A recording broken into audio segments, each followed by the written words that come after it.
E aí, pessoal, aqui é o professor Felipe para mais um vídeo seu no canal e hoje vamos falar do caminho até a abolição da escravidão no Brasil.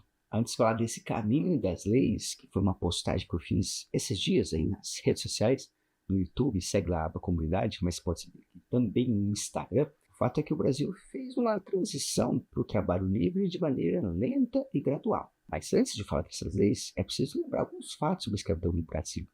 O Brasil, dentre os países da América, foi o que mais recebeu escravizados africanos. E dentre os países da América, o Brasil também foi o último a acabar com a escravidão. As estimativas variam entre 5 a 8 milhões de escravizados que o Brasil teria recebido da África.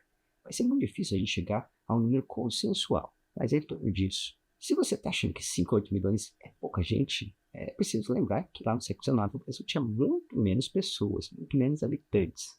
As estimativas também variam, mas em nenhum momento do século XIX o Brasil ultrapassou a marca de 25 milhões de habitantes. As cifras mais seguras vão falar em 15, 17, 18, 21 lá no final.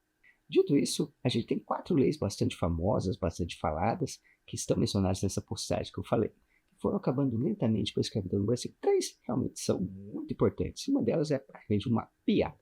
Mas vamos lá, a primeira delas é a Lei Eusébio de Queiroz. A partir da pressão inglesa, lá com Bill Aberdeen, onde os ingleses diziam, se achasse algum navio transportando escravos, eles prenderiam o navio, libertariam os escravos e ainda prenderiam a tripulação do navio. Então passa a existir essa pressão inglesa para acabar com a escravidão.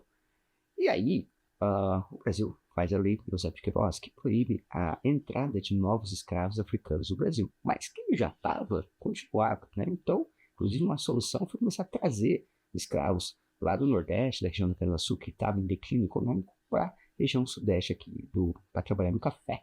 O fato é que essa lei faz diminuir a entrada de novos escravos no Brasil. A segunda lei das mais importantes é a Lei do Ventre Livre de 1871. Essa lei vai dizer que todo filho de uma escravizada vai ser uma criança livre, vai ser um homem ou uma mulher livre também. Ou seja, a gente passa por essa lei aqui de maneira muito rápida, muito brevemente, a Lei de 1871, mas basicamente ela está garantindo o fim da escravidão no Brasil, já que quem já era escravizado ia continuar sendo escravizado, ia demorar um tempo até morrer, mas o fato é que a partir de 1871 toda a população então já nasceria livre.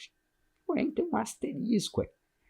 Essas crianças não nasciam realmente livres, elas tinham que pagar uma espécie de pedágio, trabalhar alguns anos para, entre aspas, se pagar para os donos dos escravos. Mas o mais importante é que ela colocou no horizonte que a escravidão um dia acabaria no Brasil. Depois, a próxima lei que nós vamos comentar, que é muito falada, essa lei foi praticamente uma piada, foi muito mal vista pelo movimento abolicionista na época, que é a lei dos sexagenários. Dava liberdade aos escravizados com mais de 60 anos. Mas, obviamente, que as pessoas com mais de 60 anos eram muito raras naquele tempo. Se fosse um escravizado, então, mas muito mais raro ainda, já que o cara trabalhava em serviços duros, pesados, com más condições de higiene e saúde ao longo da vida inteira. Era muito difícil passar dos 60 anos. Então, essa lei foi muito mal vista, era praticamente uma piada de mau gosto. É importante lembrar o contexto da época. Né? Havia muitos debates e o Congresso brasileiro, que fazia as leis, decidia então se ia aprovar o fim da escravidão ou não. Esse Congresso então, foi aprovando leis graduais. Ele era dominado por fazendeiros, dominados por donos de escravos. Então eles não tinham muito interesse em acabar com a escravidão. Inclusive, um dos grandes debates que se tinha na época é se haveria uma indenização. Mas espera aí, não estou falando de indenização por escravizado, não, que sofreu, foi arrancado do seu país, trazido com outra terra, explorado a vida inteira. Não. O pessoal debatia se os fazendeiros que estavam perdendo escravizados, que estavam se tornando livres, deveriam receber uma indenização do Estado ou não.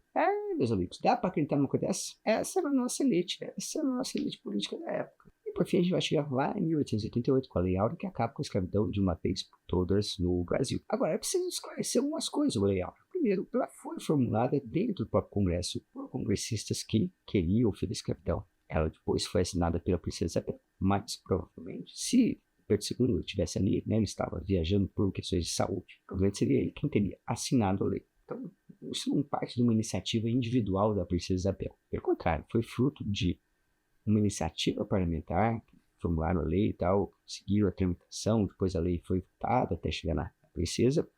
E o fato é que esses congressistas se movimentaram, alguns porque eram, sim, abolicionistas, mas especialmente porque o abolicionismo, o movimento intelectual social ali, o final do século XIX foi muito forte no Brasil. Grandes, talvez os maiores jornalistas e escritores do Brasil da época eram figuras abolicionistas. Estou falando de caras, o Joaquim Nabuco, José Patrocínio, entre outras figuras, tipo André Rebouças, Luiz Gama. Então são figuras importantíssimas que se posicionaram a favor do fim da escravidão. E se posicionar envolve fazer artigos, pressão, conversar, mudar a ideia das pessoas. Isso veio crescendo no Brasil desde lá no final da Guerra do Paraguai, nos anos 1870, foi ganhando corpo. E nos anos 80 era um assunto muito quente nos jornais. A todo momento tinha, então, artigos da polícia pistas, pessoal fazendo pressão, pedindo pelo fim da escravidão. Isso para falar dos anos, décadas, séculos de resistência dos próprios escravizados também, que nunca suportaram, nunca aceitaram pacificamente essa condição de escravizado. Portanto, a Lei Áurea não é um ato de bondade, a princesa Isabel, embora ela sim tenha assumido um certo risco ao assinar a Lei Áurea. Ela colocou em xeque o prestígio da monarquia e o seu chamado terceiro reinado, que nem existiu, já que a monarquia acabou. Um dos motivos da monarquia ter acabado foi justamente a perda de apoio dos fazendeiros escravocratas. Bom, encerrando por aqui, quando quer que esse vídeo fique muito longo, nem perca o seu foco. Se você quer se aprofundar em algum desses outros assuntos, tem alguma pergunta, deixe aí nos comentários, siga as redes sociais e até mais.